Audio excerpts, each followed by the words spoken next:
Good day. Welcome back to the Excavation of Hob's Barrow. In the last episode, we found our way to, well, the wise woman / witch in the woods, I believe people are calling her. Convince Mr. Barrow to allow excavation, investigate local folklore, speak with Mother Mildred. I should be careful to leave no stone unturned, so to speak. Yeah.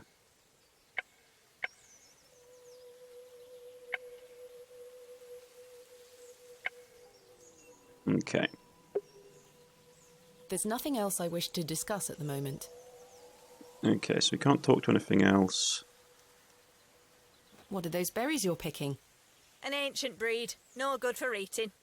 However, they do have some medicinal qualities. I see. I shouldn't enter uninvited. Miss Bateman, Yes. remember what I told you when we first met? You're better off waiting for the next train back to the city. Why? Something terrible happened to Samuel Bryden in that barrow. Whatever they found down there, I'd wager it got to your father too. Tell me you won't disturb Hob's Barrow. I can't make that promise, Mildred. Can't say I didn't warn you. There is something unnatural about that place. We must seek to understand the world by rational means, Ms. Walker. One cannot abandon reason.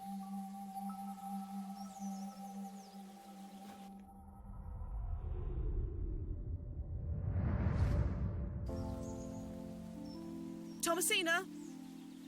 Thomasina, come here this instant. I'm playing with Josephine. She can wait. This is very important.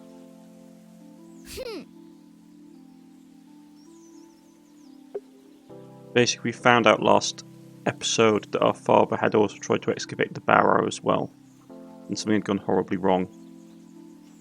What is it, Mummy? It's your father. Daddy's home? No, my dear. I must go to Bakewell with haste. Miss Bowes will look after you whilst I'm gone. Is that clear? Where's Daddy? He's had an accident. What happened? He's come off his horse. Silly Daddy. Will he be all right? Of course he will be fine. Your father is as strong as an ox, but I need to go collect him, all right? Can't I come too? No, dear. Miss Bowes will look after you.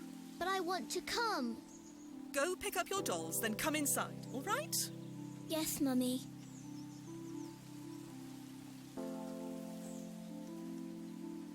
Hello. Josephine, it's time to go inside now.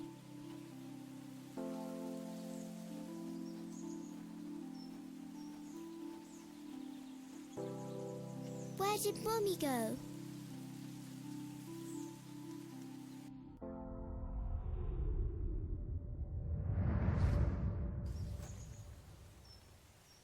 Yeah, so not great.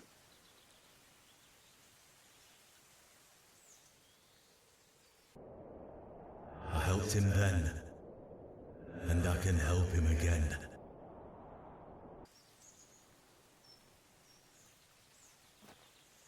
Weird stuff going on in this place. Arthur, you won't believe it.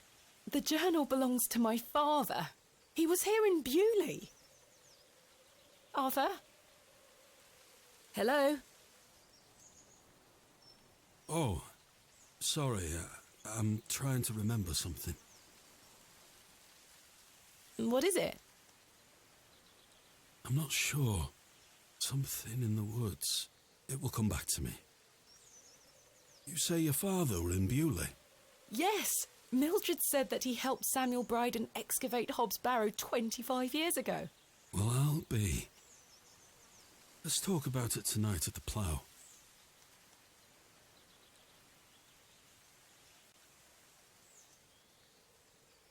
Tell Arthur about my dream. Perhaps I could hear his perspective on it.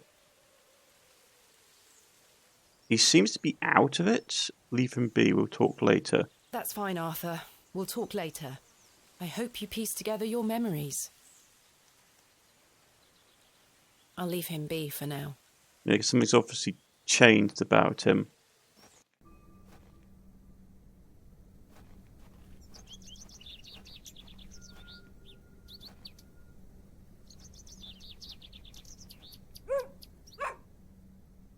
Hey, boy.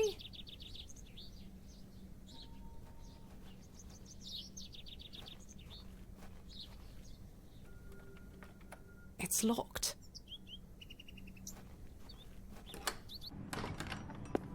No one's here. Which way did the dog go?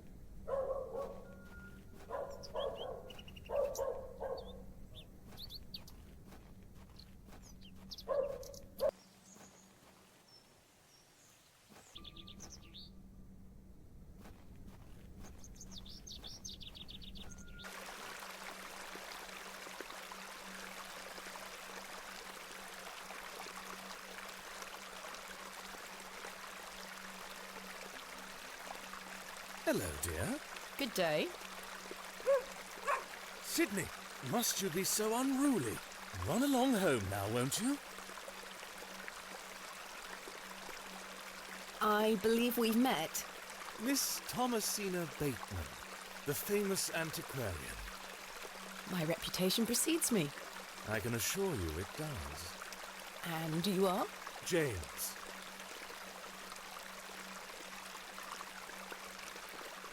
What do you know of Lord Panswick? A fine gentleman. Now that is someone who commands respect. Do you know him personally? No, I don't think anyone can really claim that. But what a tiring subject. Shall we discuss something a little more exciting? Was that your dog? Yes, his name is Sydney. Quite the excitable pup. Don't mind his bark. The little fellow wouldn't hurt a fly. Do you know of Hobbs Barrow? I'd like to know more about you, Thomasina. What time do you like to rise in the morning? How do you like your tea? What makes you happy?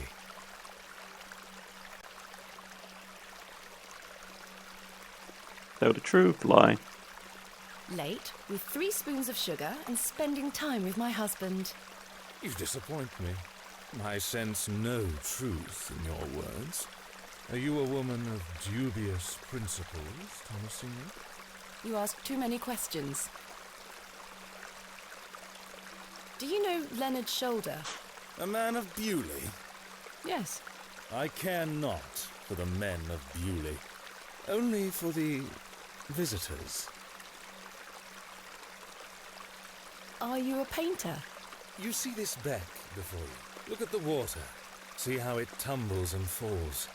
I seek one spot on which my eyes can rest, be it a stone or a small corner of the current. I meet it with my gaze, and out of the tumbling and falling, a new land rises. I see a new world. You certainly have the eloquence of an artist. What are you painting? A new world. Quite the ambition. Indeed, my ambition knows no bounds. Can I see it? Not yet. It's not finished. Such a world is not complete without you in it. You flatter me, James. Nonsense. Say you'll let me paint you.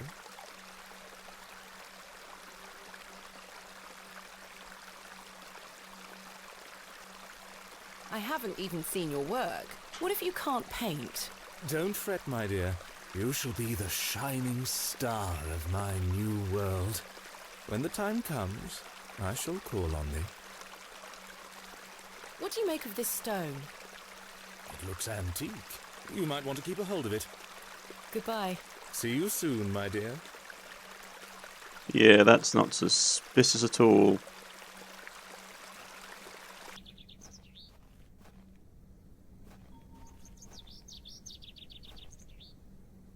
Okay, so there was no one in the church. You can't get in there. Explore Bewlay and surrounding area. Convince. Okay. Investigate local folklore.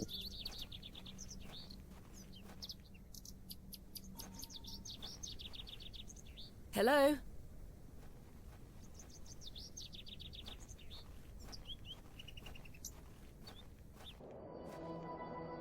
Excuse me, sir. Yes? Did you see a young girl with blonde hair pass by here? No, lass. Here you are. You Thomasina Bateman?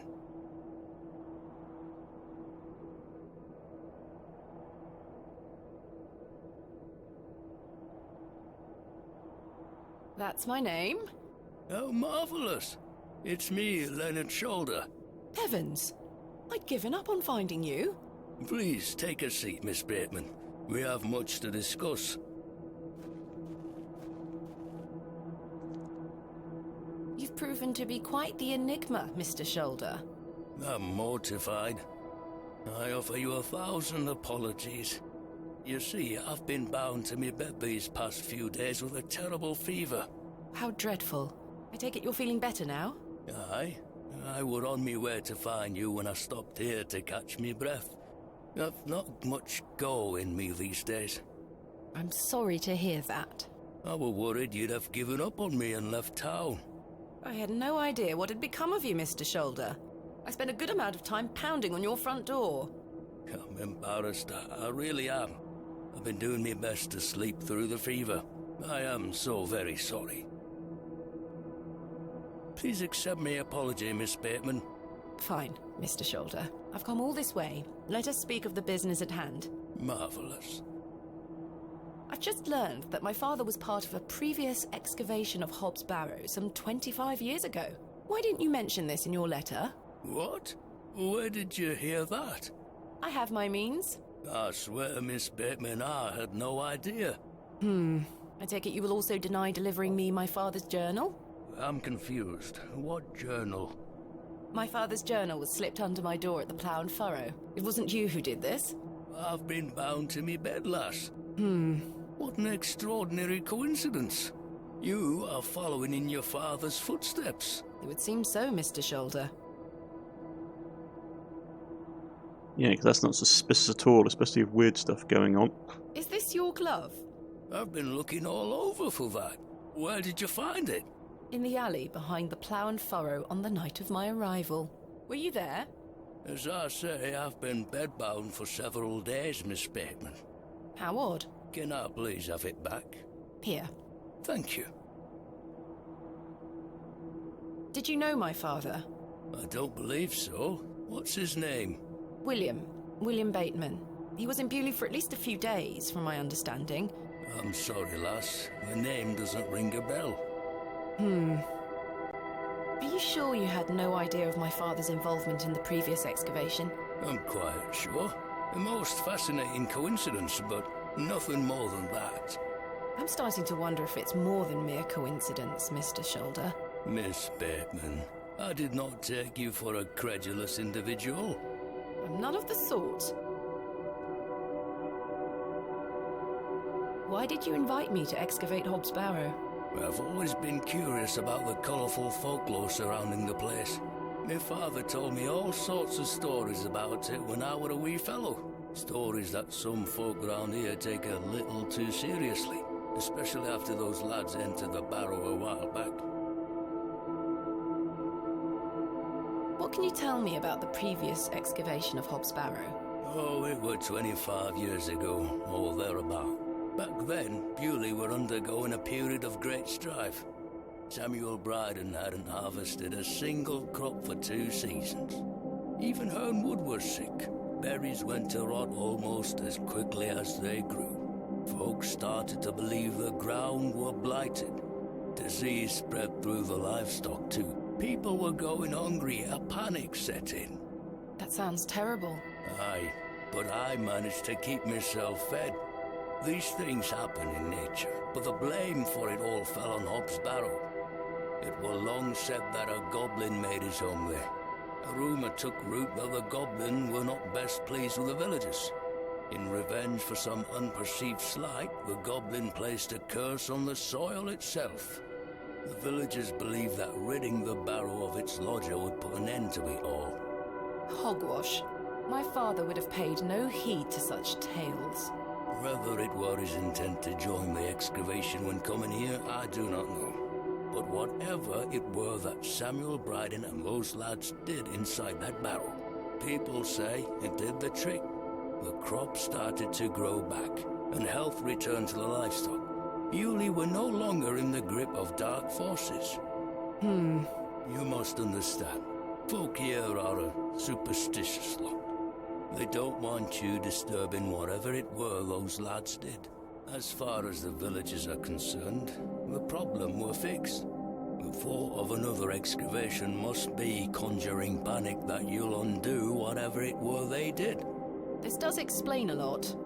And it's also why I'd venture nobody around here wants you to touch the place. Except for you. I want to know what's there. Surely you don't believe these tales of goblins and curses to be true? Not at all. However, I suspect those lads did find something in the barrow. But did it have any connection to failing crops and dying livestock? No.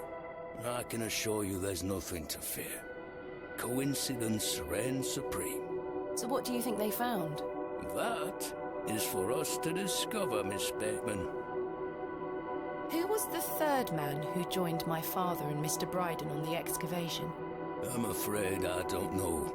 Although I'd heard about the excavation and I were intrigued by it, I mostly stayed at home during that time.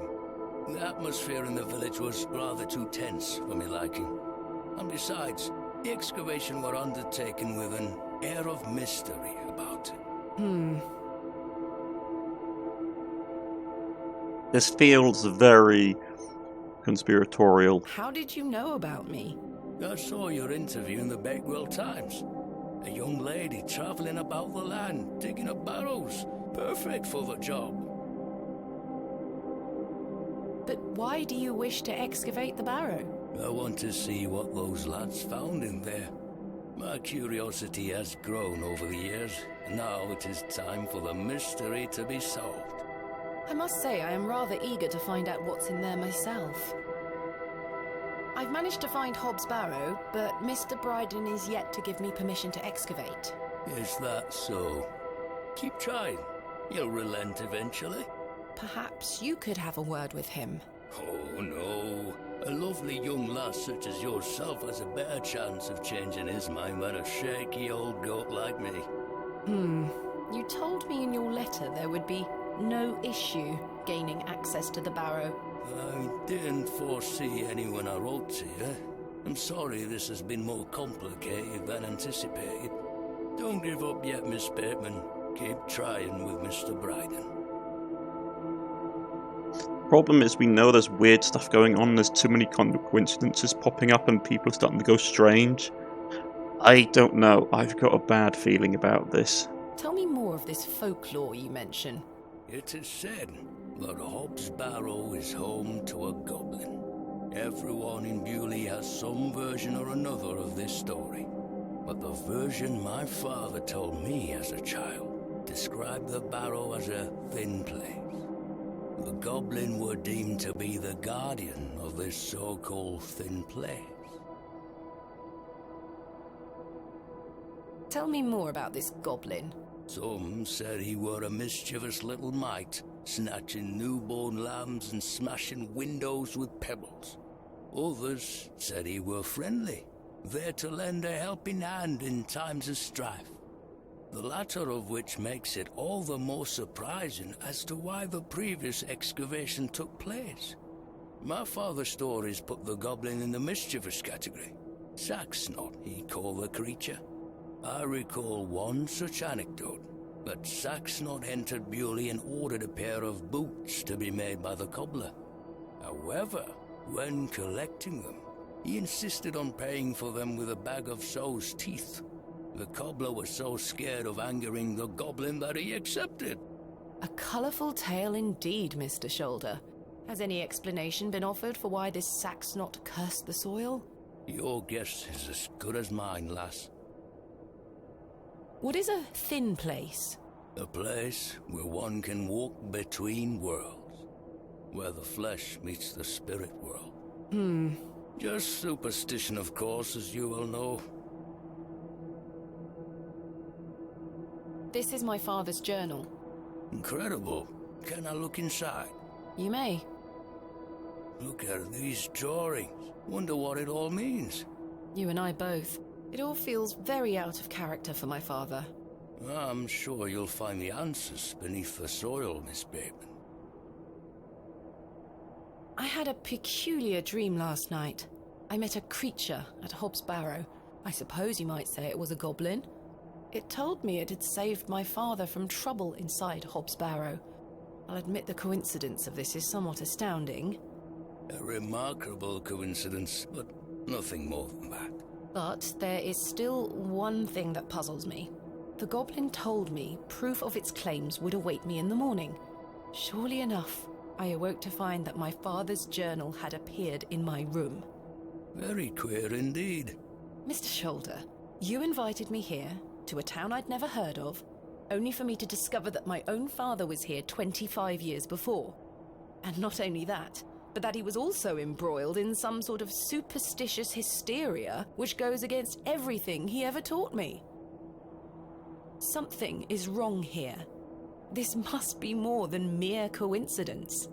It's strange, I'll give you that. But please remember who you are, Miss Bateman. What do you make of this strange stone? A carving of a cockerel? Yes, it was strapped to my father's journal. Do you think it could have something to do with the previous excavation? Possibly, though I'm not aware of the motif having any meaning around these parts.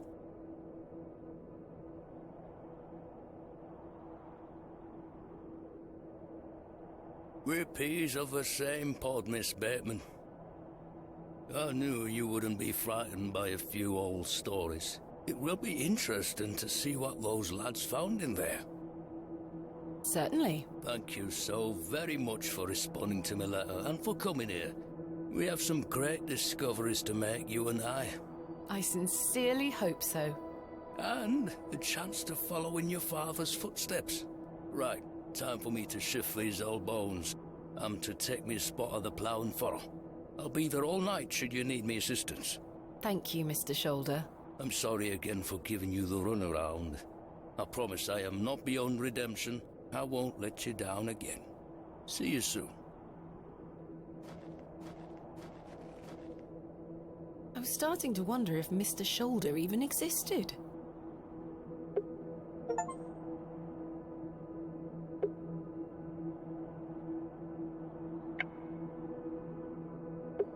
Let's keep going in this direction. That was strange. The day was starting to test me. The word coincidence felt insufficient to explain what was happening. Yeah, and that's my opinion as well.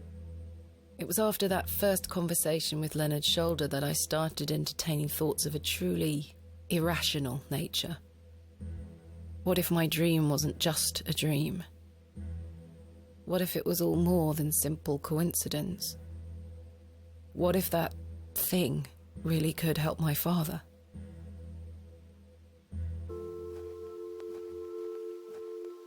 Good day, little one. Hello? What's this? A fiddle bow? There's no string. My name is Thomasina. What's yours?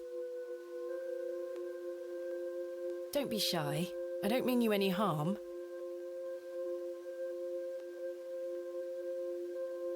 What are you doing out here all alone on the moors? Do you live here? Would you like me to fix your bow so you can play your fiddle again? Yes? Hey!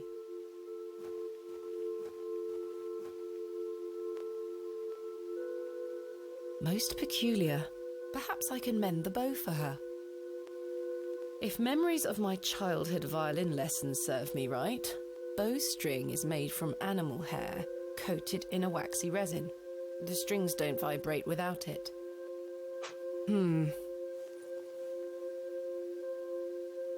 What do we have? Nothing that we can really use with bowstrings. Let's go up to I Memphis. have nothing else to ask for the time being. Okay. But strange things are afoot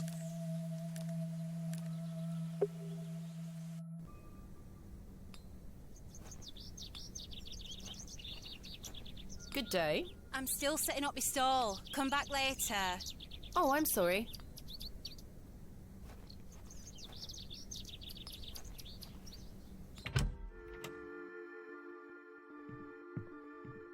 You found old Leonard, I see. Yes, finally.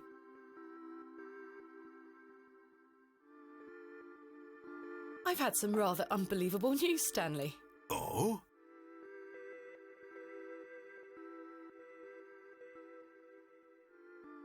Remarkable. Quite the coincidence, is it not? Remarkable. Just remarkable. Do you recall my father from back then? I'm afraid not. Those were my droving days, you see. I didn't spend much time in Bewlay, but an interesting turn of events nonetheless. What do you know of Mother Mildred? I'll tell you what I know about Mother Mildred. She wants locking up. How so? She owes me a small fortune on her tab from years ago. Do remind her next time you see her, won't you? I'd rather not get involved, if you don't mind. Be careful who you trust, Miss Bateman. Does the name Saxnot mean anything to you? No, I can't say it does. Goodbye. See you soon.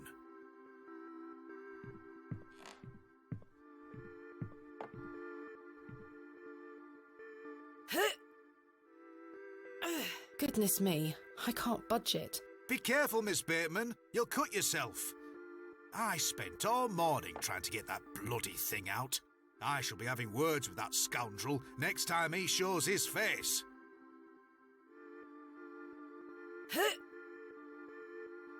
Curses. We have our very own Excalibur. It's all yours if you can pull it out, King Arthur. Chisel. I do not wish to damage Mr. Kemp's table any further than it already has been.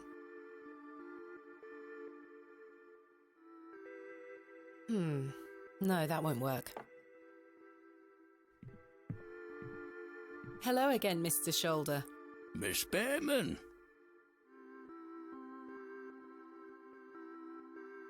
Thank you for your time. All right, okay. Aye, Miss Bateman. We will speak more later.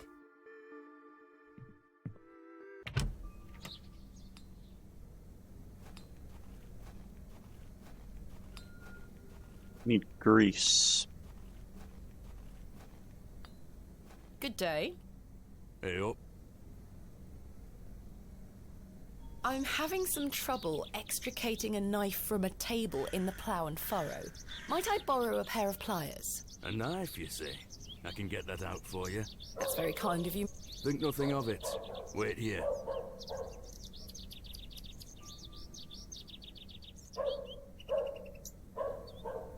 That were a struggle. Here you are.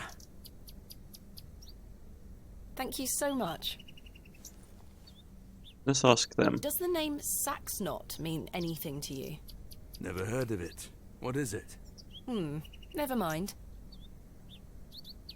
Folklore? Are you familiar with any local folklore? Oh, aye. The old cobbler used to tell me some right stories. Swore he sold a pair of boots to a goblin when he were a young man. A goblin, you say? I take it this cobbler was a regular at the plough and furrow? Never drank a day in his life. Sober as a judge. Have you been to the Devil's Toe? Yes, I'm familiar with the cairn. Some say they've seen the goblin's daughter there, playing her fiddle. How peculiar. I met a girl near there earlier. She gave me this broken fiddle bow. Ha! Well, you've experienced the local folklore firsthand then, lass. Do you know any other stories about this goblin? I don't have the time to be standing here gossiping about old wives' tales. Apologies. Thanks for your time. Aye. Speak to you later.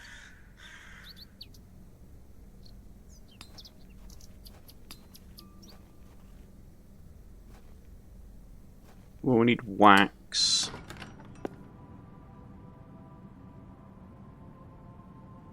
The flowers have long since dried out. I've no time for such.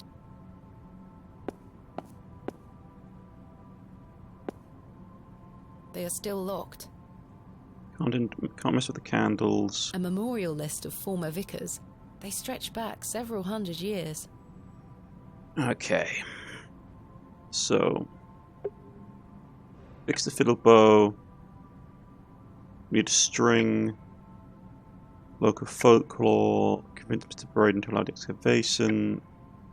Or Bewlay in the surrounding area. Okay. They are still locked. Okay. Well, I think this is a good place to end it for today. I'm doing slightly shorter episodes for this week, folks. I've been Cornish-Knight. This has been the Excavation of Hob's Barrow, and something strange, well, even more strange is afoot. I feel a conspiracy lurks just out of reach. But we shall see you next time, folks. Goodbye.